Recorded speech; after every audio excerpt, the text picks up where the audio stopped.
15 अगस्त को सारा देश आजादी दिवस के रूप में मनाता है, लेकिन बापू उन सब वीरों को श्रद्धांजलि देते हैं जिनकी बदौलत ये देश आजाद हुआ। सचमुच देश के संत ही देश की संस्कृति का प्रतिरूप होते हैं। देखिए ना, लाखों देशवासियों को कितनी सहजता से देश के वीर पुत्रों की गाथाएं सुना रहे हैं। 15वीं अगस्त याद दिलाती है कि आजादी दिलाने वालों ने कितनी कितनी कुर्बानियां दी। चंद्रशेखर आजाद को कौन नहीं जानता, खुदीराम को कौन नहीं जानता, और भी कई महानुभाव हो गए। अब उस आजादी को बचाए रखना, और आजादी इसीलिए थी राजनीतिक आजादी, ताकि हम मुक्ति का लाभ ले लें। मुक्ति देव आया, ये हमारी संस्कृति में मोक्ष की व्यवस्था है। विवेकानंद जब भारत आए तो अंग्रेज पत्रकार ने व्यंग में पूछा कि आप तो विदेशों में इतना अमेरिका और बड़े बड़े देशों में घूम के आए, तो अब आपको इंडिया कैसा लगता है? उसने सोचा कि विवेकानंद के चेहरे पर शिकने आएगी कि हाय मजबूरी है, लेकिन इस माई के लाल ने, गुरु के शिष्य ने और भारत के सपूत धर्म धुरंधर ने अपना हृदय छलका दिया। बोले पहले तो मैं मातृभूमि के नाम से भारत का आदर करता था, लेकिन अब विदेशों के विलासी और ईश्वर मुक्ति और ज्ञान और तत्व ज्ञान से रहित शरीर को ही मैं मानना और संसार को ही सच्चा मानना और इस 5-25 आदमी की वाहवाही में खप मारना, इसी में खपने वाले लोगों को देखकर मुझे लगता है कि भारत माता के लिए प्रेम ही पर्याप्त नहीं, अब तो मैं उसको प्रणाम करूंगा, क्योंकि इसमें मुक्ति है, भुक्ति है, नम्रता है, सहजता है, सज्जनता है, परोपकारिता है भरी है, और सब कुछ करते हुए भी ईश्वर करवाता है। ईश्वरो सर्वभूतानाम हृदय से अर्जुन तिष्ठति। अब तो मैं पूजन करूंगा भारत माता का। वो अंग्रेज पत्रकार का मुंह दाल पिया सा रह गया।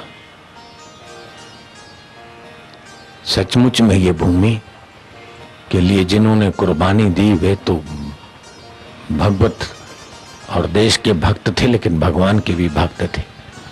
करोड़ों करोड़ों हिंदुओं को शोषित होने से बचाया और अपने देह की बलिदान देते देते भी खुदीराम बोस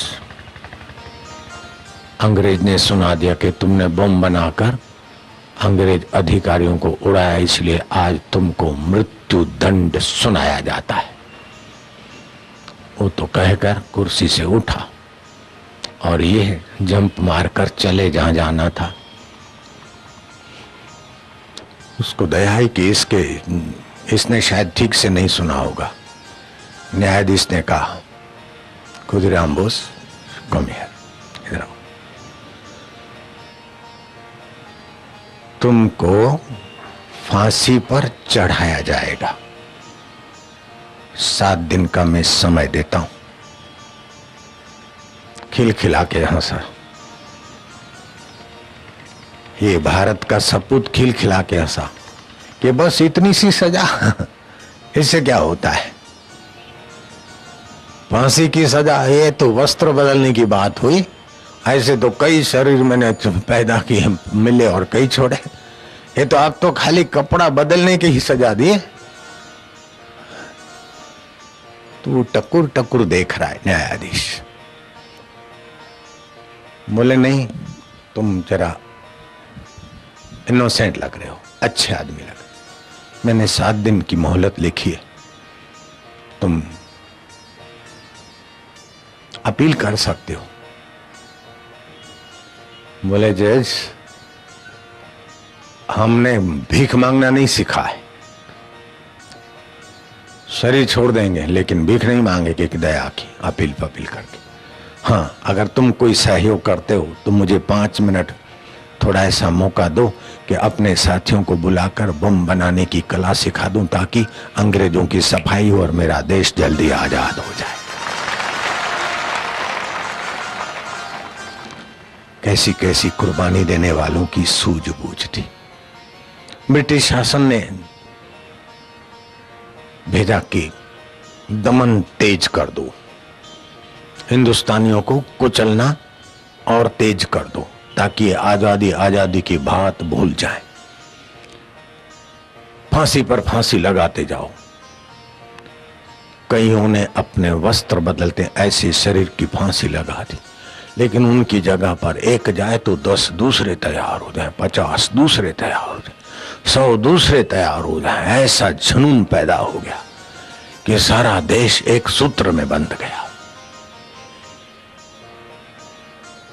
ये आज वो दिन है कि अंग्रेजों को झक मार के अपना देश छोड़ना पड़ा। जो नोच रहे थे उनको भागना पड़ा, नहीं तो कौन छोड़ता है। 2-5 करोड़ की फैक्ट्री, 2-5 करोड़ की चीज के लिए लोग मर मिटते भाई भाई, तो इतना सोने की चिड़िया भारत अंग्रेज क्यों छोड़ेंगे। लेकिन उसके पीछे गीता की मेहरबानी, राम नाम की कृपा की मेहरबानी और ऐसे भगवान के प्यारे, हरि के दुलारे, अपने लिए नहीं औरों के लिए जीना जानने वाले निष्काम कर्म योगी, उन सभी कर्म योगियों को आज के दिन हम मानसिक रूप से स्मरण करके धन्यवाद देते हैं और भगवान उनको अपनी मुक्ति और भुक्ति का आनंद दे। मुक्ति देवाय, भुक्ति देवाय, आनंद का अनुभव कराए।